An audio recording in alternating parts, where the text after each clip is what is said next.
In this video, we will learn about the life of Jane Addams and consider the impact she had on public education in the United States. There are many words that could be used to describe Jane: activist, philanthropist, Nobel laureate, sociologist, leader. However, maybe the best word used to describe Jane Addams would be reformer. Jane was born into a fairly successful family on September 6, 1860, in Cedarville, Illinois. Her father was an accomplished businessman and a state senator. Because of her father's status, Jane enjoyed many privileges that accompany wealth and prestige. Even so, Jane could hardly be described as spoiled. While she may have been born wealthy, she also grew to be a woman with strong convictions and a dedication to seeing a more fair and just society. In order to do this, Jane turned to both her words and her actions. Jane graduated in 1881 as the class valedictorian from Rockford Female Seminary, later named Rockford College for Women. After receiving her bachelor's degree, Jane studied medicine for a period of time. However, her own poor health hindered her studies. It would not necessarily be her schooling that would shape her future, though, but rather her experiences.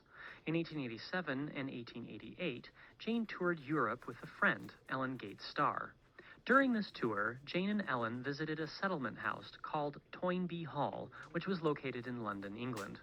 A settlement house is basically a place, usually in the inner city, designed to provide services to the community in an attempt to combat poverty and other social ills.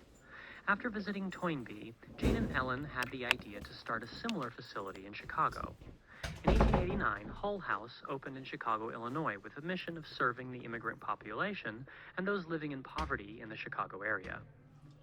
Hull House would become a major part of the Chicago area, and by its second year of existence, it served as host to nearly 2,000 people a week. It became a place where research, debate, and education were all welcome. Simultaneously, more direct needs such as shelter and clothing were also met.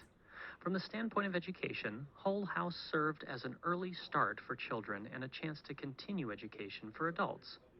It is no secret that the founding and operation of Hull House was probably Jane Addams' most well-known work.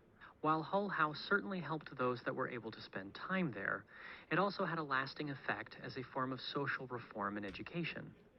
There are several lessons to be learned from Hull House that can be applied directly to today's education system.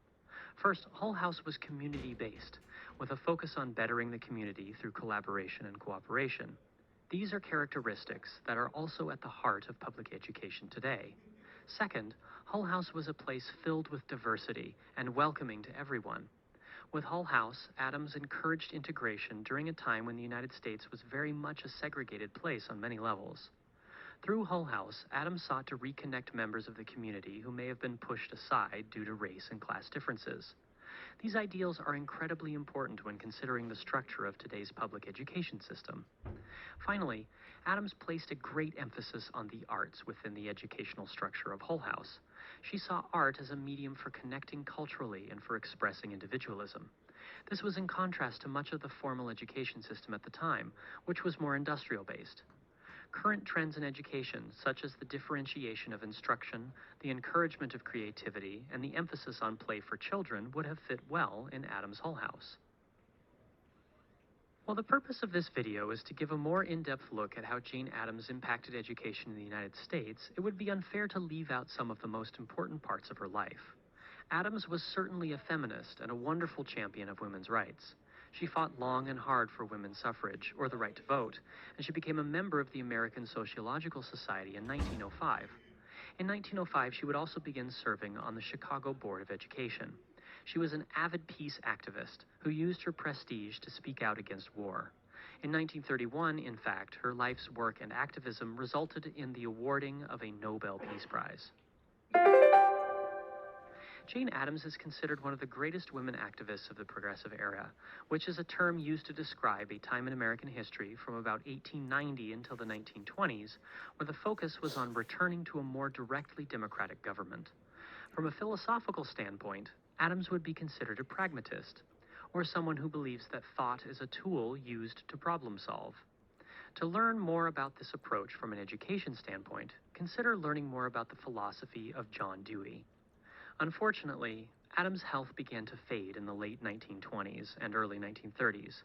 In 1935, Jane Addams passed away, However, she left behind quite a legacy.